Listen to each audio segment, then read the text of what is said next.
Hi travelers, Tara here. Unexpected reading. This is a Nostradamus reading. I was sitting, I told you before that normally when I do these, I will leave the cards out for several days so to see what else I can come up with. But what was interesting about this particular reading is that Nostradamus called me. Okay? I didn't come and pose any questions to him. I was literally sitting on my couch and he called me. He said, come pick up my cards. And so I literally had to get up off of my sofa and come into my office. Here's my book. It says 9 p.m. Wait, let me get that. 9 p.m. 26th of August. No question. He called. The three cards that I pulled is the Six of Stars, the Ace of Suns, which is like the Ace of Wands, and then the Ten of Stars. You can see at the bottom I've got these eclipse things written down. So let me get my little stand and see if I can. This is really a very, very interesting reading. And like I said, normally, I come in here and I'll pick up his cards and then I will pose a question. But this time, he called me. Let me get my stuff out of the way. Y'all don't know, I'd be like a mad scientist in here researching stuff. Hold on. So, put the cards up. Put them in the order that I've got them in. And then I'm going to turn the camera around. And I'll be picking up these cards, but I just want you to be able to take a look at the cards. Okay? And here they are. In the order that they were called, it was the Six of Stars, the Ace of Suns, which is like the Ace of Wands, and then we have the Ten of Stars. Now, what's interesting about this trio of cards is that the two sets of star card, or the two star cards, both have astrological information on them. You turn it upside down. This card, the Six of Stars, has first, as you can see, the glyph of Mercury. But if you turn it upside down, here, I don't know if you can see that, there's the outline of, right here, Aquarius. There's his head, there's his arm, there's his body, his buttocks, and underneath this arm, he's pouring out the water. So Mercury in Aquarius is what I can figure. I find that the dove on the card is also very interesting. Then when I come over here to this Ten of Stars, I have to turn it upside down. What I have is the glyph of the sun here. But then in this area, these are the twins. So this is the sun in Gemini. Okay, it's best I can figure. Now, I've spent several days looking at these, and the only thing I can come up with, this looks like it is, I want to say either 11 of Gemini or 19 of Gemini. I can't make out the numbers very well. But we have both of these representations of Gemini here in the, with Mercury, ruler of Gemini, and then we actually have Gemini, sun in Gemini as well. The glyph of sun in Gemini. So what I did was I looked up the quatrains in the deck that came, in the book that came with the deck, okay? But I'm not taking to using their interpretations because I find the interpretations a bit, I don't know, kind of lacking. So what I did was I took the number of the quatrains that they say these cards are associated with, or that they've given in association with, and then I use the complete prophecies. Okay? So let's start here, because what I think he was trying to draw my attention to, remember I was talking about this dove of peace? Well, he's not talking about peace. This is what's interesting. So, the quatrain that goes with the Six of Stars is Century 8, number 55. Let me read this to you. Century 8, quatrain 55. He will find himself between two rivers, casks and barrels joined to cross beyond, 8 bridges broken, their chief runs through so many times, perfect children's throats slit by the knife. Don't sound like peace to me. The Ace of Sons quatrain is Century 138. Trust me, I'm going someplace with this, so just hang on. 138.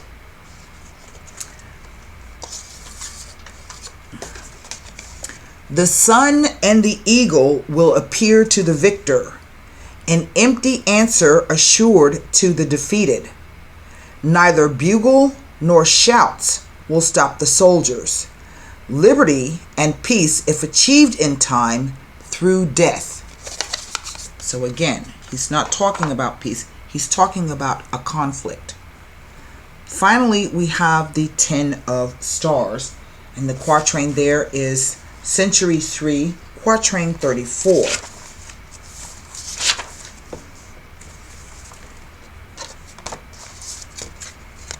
When the eclipse of the sun will be, the monster will be seen in full day. Quite otherwise will one interpret it. High price unguarded, none will have foreseen it. So I've been thinking about, what on earth could he possibly mean? And I've been looking over it and I've been looking over it. And then suddenly something came to me. Let me take these down and turn the camera around so that I can talk to you now. So you've seen the cards. I will show them to you again as we move along. So obviously he's talking about some kind of war. He's talking about some kind of conflict. And so the quatrains that stood out to me, or the lines in the quatrains, was first this one. He will find himself between two rivers. That gives me like a geographical kind of a location, right? Sort of, kind of. Don't tell me where, but just it gives me a geographical location. The second one, the sun and the eagle will appear to the victor. And finally, when the eclipse of the sun will then be.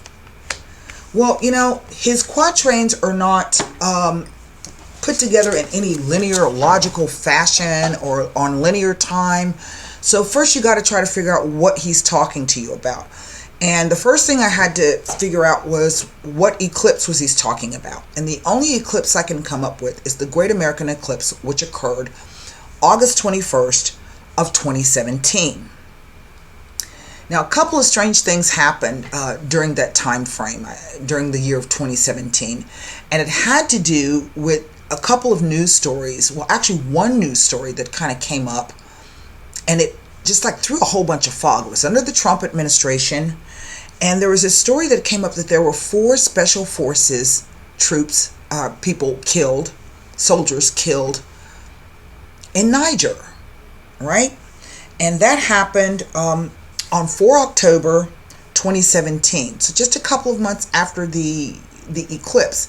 It's known as the ambush of Tongo-Tongo.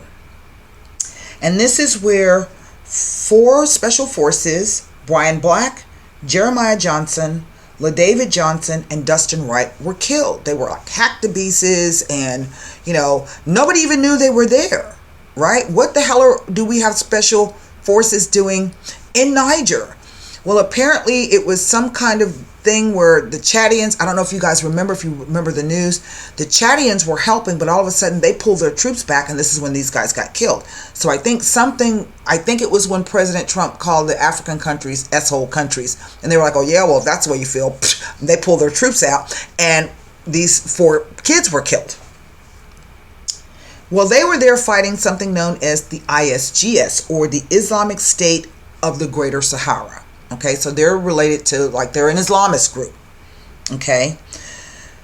Now, we haven't had troops in Africa since the Battle of Mogadishu in 1993. So that first piqued my interest. What the hell are American troops doing in Africa? I mean, I really didn't understand that. Niger is somewhat like a desert country, so there are not a lot of resources there.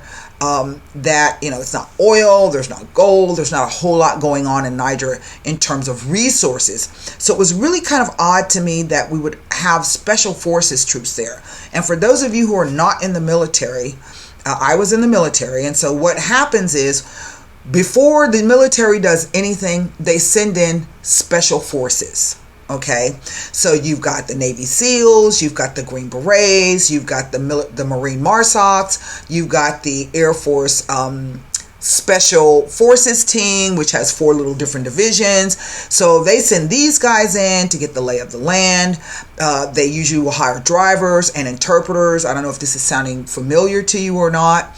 And then they go in and they figure out whatever they gather intelligence, figure out what the fighting force, the capability of the enemy, what weapons they're using, what's the terrain. So they're looking at all of these things, right? Well, unbeknownst to us, on 12 March of 2017, there were 2 more people killed. There were the UN. They were like on a special team. One was an American and the other one was a Swedish-Chilean person. So the American was Michael Sharp, and the Swedish-Chilean person was Zaida Catalan. But they were killed in Kinshasa. That's what I'm trying to say. Now, Kinshasa is part of the Republic of Congo, not necessarily the DRC. It's the Republic of Congo, and it's a little further down from Niger. Okay, but the reason why they were sent there was because they'd been hearing about. There's been this group of Islamic forces coming in. They've been killing people. They heard that children were involved in the conflict. I don't know if this means whether they have, child soldiers or what, but it brings back to me that line, perfect children's throats slit with knives, or whatever it was that the line was, okay? But this is the precursor, and I think the August 21st, 2017 eclipse was the start of this.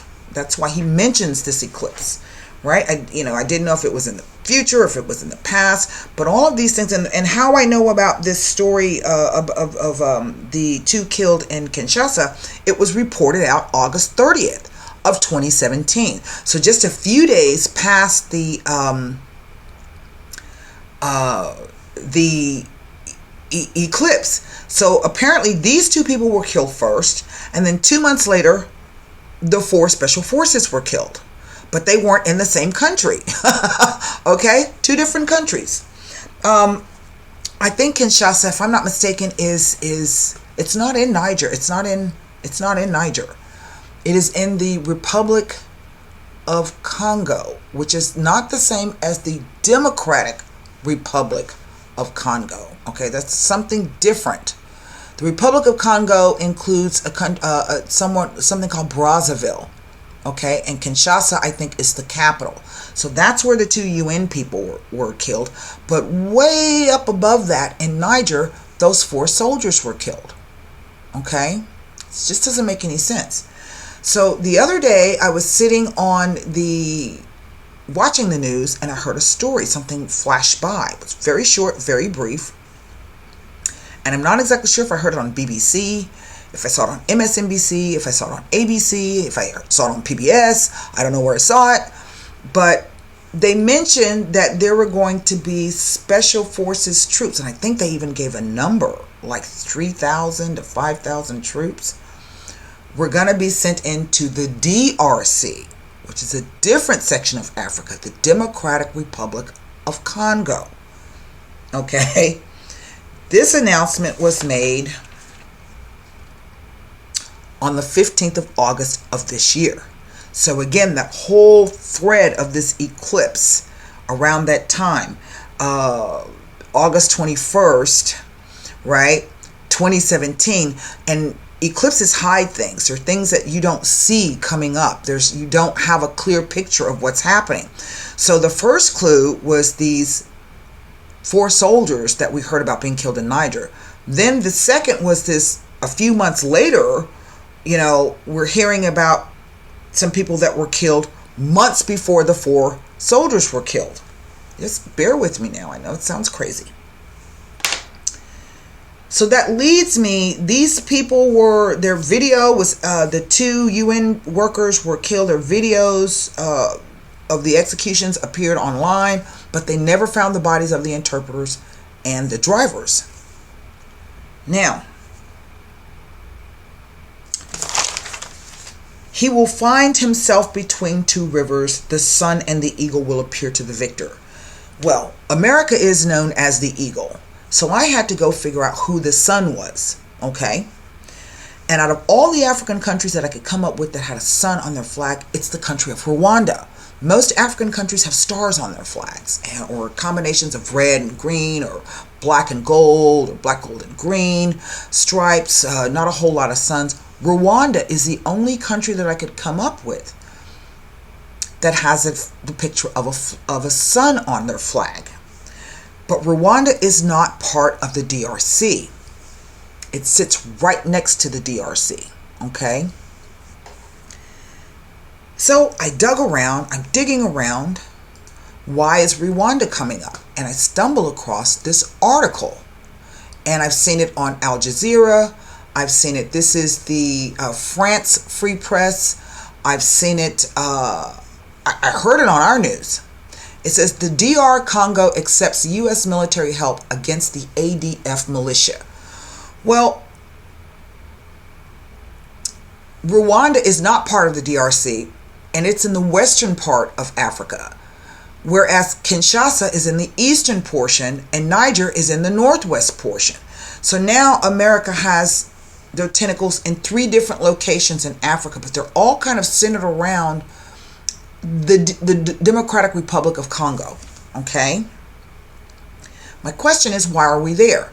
America never goes into any place unless there's something in it for her, whether this be oil, whether it be gold, whether it be, I don't know, whatever it is. But America has a history of going in and tinkering and tampering with countries, but there's usually something in it for us.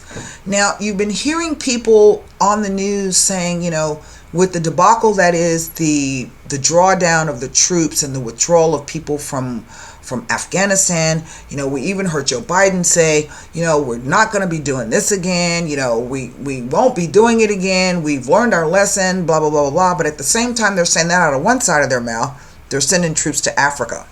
And it's the same thing. So when I ask you if it sounded familiar, the first thing that they do is they send over special forces. They send over experts. They send over people who know the culture, who know the language, who know the different tribes. They send the guys out who know, strategy and tactics. They got people para-jumping in. They're taking pictures, So they're getting the lay of the land. So it sounds very, very familiar. And I think what Nostradamus is saying is that we are about to start hearing about another conflict. Okay, I think that between what's happening in Afghanistan, what's happening with the COVID-19, what's happening with weather events from fires on the West Coast to heavy storms, floods, hurricanes, we are extremely distracted. And so that allows the DOD and the Pentagon to do when the public's distracted, they can go do, things where we're not aware of them. But Nostradamus is saying, no, pay attention to this. So I'm thinking about the line, caught between 2 rivers. He finds himself between 2 rivers. Well, the last time that phrase came up with the conflict from Nostradamus was Baghdad, Iran, the Tiber and the Euphrates River. Baghdad sits right at the mouth of those 2 rivers. Okay? So there's another similarity. But this one is different. It pinpoints with the sun and the eagle, pinpoints to me that this is Rwanda. And Rwanda sits geographically in a very, very interesting place. And I'm going to post this up with the maps and stuff over on my website. I'm going to have to get it together. Hold on, I got so many things up. It's ridiculous. So Rwanda sits right on the border with the Democratic Republic of Congo. It is not part of the DRC. But there in the Goma region of the DRC, we find the Virunga Mountains, the Virunga National Park. And if I'm not mistaken, this is where Jane Goodall did her pioneering work on chimpanzees. So I'm reading this article, and the article says,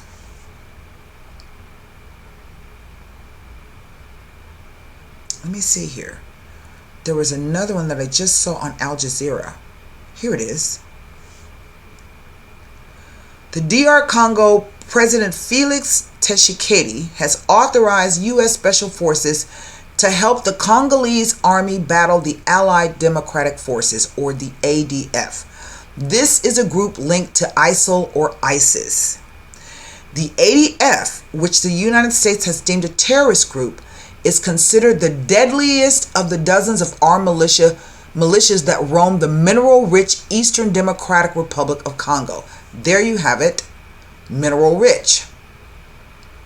The Catholic Church in the country says that the ADF has killed about 6,000 civilians since 2013, which, in the grand scheme of things, is not a lot of people. It says, while it respected U.S.-based monitor the Kivu Security Tracker blames it for more than 1,200 deaths in the Beni area alone since 2017. So here we go with the 2017. So the president of the DRC has authorized the deployment of American anti-terrorist experts in the east of the Democratic Republic of Congo. The U.S. forces will boost the Congolese army's fight against the ADF in the national parks of Virunga and Garamba. It says the mission will last several weeks and is specifically directed against the ADF. Now, what we didn't know was that there was a partnership between our two countries agreed to in 2019. In March, the U.S. State Department said the ADF is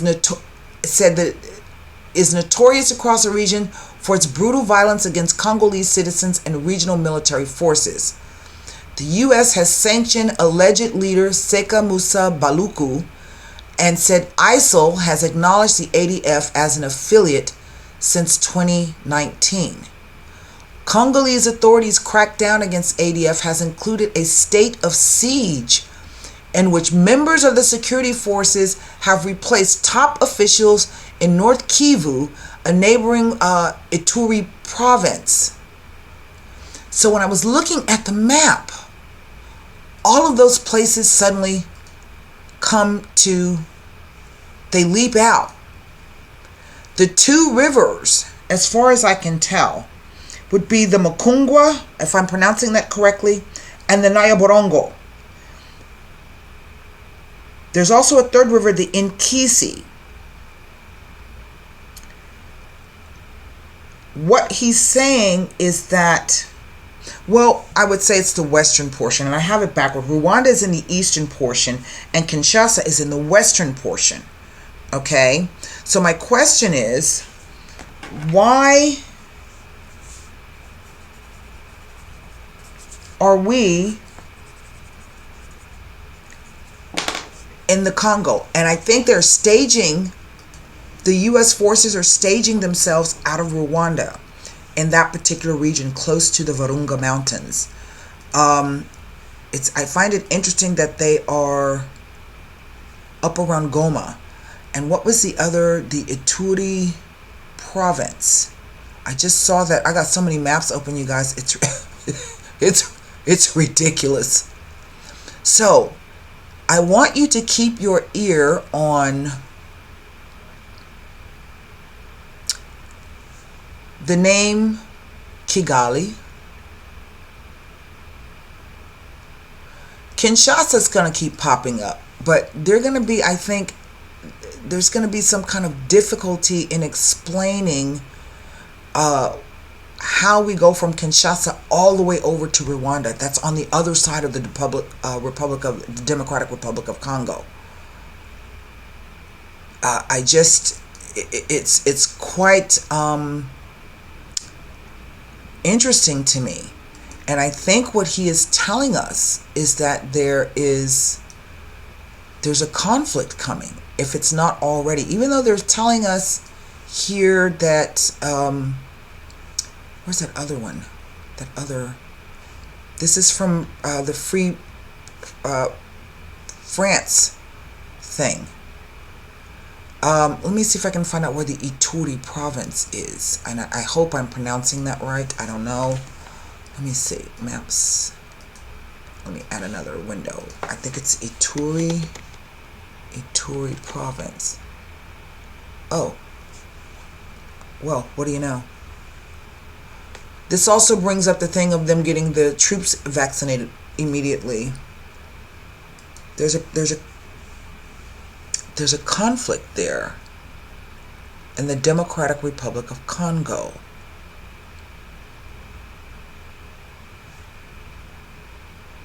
What?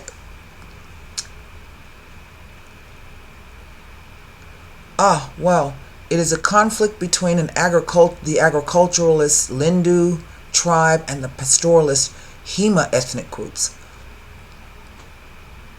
over the scarcity of land. There it is. That was what the original conflict was all about. But what I don't know is what the ADF has to do with it. Okay, ADF, the Ituri conflict, as late as 2018. There's an insurgency. August 3rd, 2021, at least 16 people knifed to death by suspected ADF fighters in the DRC. Oh, well, now I understand why they're staging in Rwanda, because also they've got Ugandan rebels there too. Well, and it just keeps examining extremism. Wow. There's a new conflict. April 23rd. UN chief condemns deadly attack. Wow. This is UN.org. So, you know, a lot of people come and to my channel and they say, you know, do the research, do this. I do a lot of research. I look at maps, I look at charts, I go back and read history books. So I feel that what he's telling us is that there's a conflict coming. It's already brewing. And that America, I think, has just started in this. Maybe, you know, they went over and gave the lay of the land and then they came back. But it's clear in this book what he's saying. Let me see which one. And then I'm going to give you a list of names that I want you to keep your eyes and ears open for in the news. The Sun and the Eagle, 138. I think this is the one that... An empty answer assured to the defeated. Neither bugle nor shouts will stop the soldiers. It's telling us that what this is, in a sense, it's kind of an inevitable kind of a thing. 334. High price unguarded. None will have foreseen it. And I think there's something coming down the pike in this area that maybe we, the Americans, have missed. Sort of like they missed the idea that the Taliban was going to take over the country in 11 days. I mean, as soon as they drew down, I mean, it was a remarkable thing. And it's almost as if, you know, like I said, people are on TV saying, you know, we're never going to do this again. We're never going to. But this is the same thing. I'm still really, really baffled why we are sending troops to fight in that area, though. It just doesn't make any sense. So there's something else here that I don't think we know about. 6,000 people, that's not a lot of people. That's not to say that their deaths are no less tragic, you know what I mean, and sad. but since 2013. So if we count up from 2013 to 2017, they had an additional 12. That's 7,200 people officially that we know about. Here, 334. There was something else in one of these that really stood out to me. Not that one. It was the 138. Is that the 138? No. It is the 855. Something about the children. 855. He will find himself shut in between two rivers. Casks and barrels join to cross beyond. 8 bridges broken. Their chief... Oh, I misinterpreted that. It says their chief run through many times. I mean, he's stabbed to death. That's what this is telling me. Their chief run through so many times. Perfect children's throats slit by the knife. Their chief run through many times. So many times. So this is the idea of somebody being stabbed to death, or hacked to death, or chopped to death. So keep your eye on that. And the list of names that I'm going to give you: Garamba, Garamba, Virunga, Virunga. Garamba and Virunga are national parks on the border of the DRC and Rwanda. Inside Rwanda itself, we have Kigali. And then there's Kivu, and I'm not quite sure, and I wasn't able to see that on the map, but I know I've seen it. It's another little area. Hold on. Kivu. Oh my God, my maps. I got so many maps. It's ridiculous. Kivu. And I don't know if Kivu is a river or if it's a lake. Okay? So keep that in mind. Kigali is definitely a city. All right? Or a town. Maybe it's the capital of Rwanda. I'm not sure. But then Kinshasa. And Kinshasa is way on the other side. It's literally on the opposite side. It couldn't get more farther away from Rwanda than it is. And so, like I said, I'm going to post this map up here, post up these maps, post up the links to these articles. I think something else that I found quite interesting between the two rivers, the Congo River is the only river that crosses the equator twice. So he could mean that, right? Between two rivers. And maybe it's the Congo. It crosses the equator twice. So it could be some reference to that. But this is he's most definitely pinpointing to me the country of Rwanda. These rivers, this Garamba and Virunga, the ADF, okay, and the two rivers, if I'm not mistaken, in Rwanda, and I hope I'm going to say them again, Makungwa, Makungwa. If somebody out there knows these rivers and knows how to pronounce them, let me know. And then Nyaborongo. And these rivers lead out of the Virunga Mountains. And they meet each other right around Kivu and Kigali. They meet in that area. So there's something going on there. There's somebody there. There's something that they're doing. And I just felt that I needed to bring this to you because he's definitely telling us that there's a conflict. There's a secret war happening. And, will it be like another Afghanistan? Will it be another Mogadishu? Will it be another Iran? The list can go on and on and on. Will it be another Vietnam? What is happening there and why are we there and what is the importance of this? And if it's an issue over land or national or resources, we've also seen this happen in the Sudan, between North Sudan and South Sudan, who has the oil. And so it's just a repeat. So keep your eyes and ears open. Give me an opportunity to get all of this stuff put together and collect the maps and all of that stuff and put it together. And then I'm going to post it over on the website. It'll be later this week so that you can read it. So this is what I was bringing to you. I really don't know why he's pinpointing this out to me, why, but I think it's something important. Something that has yet to be revealed. We're looking at that eclipse.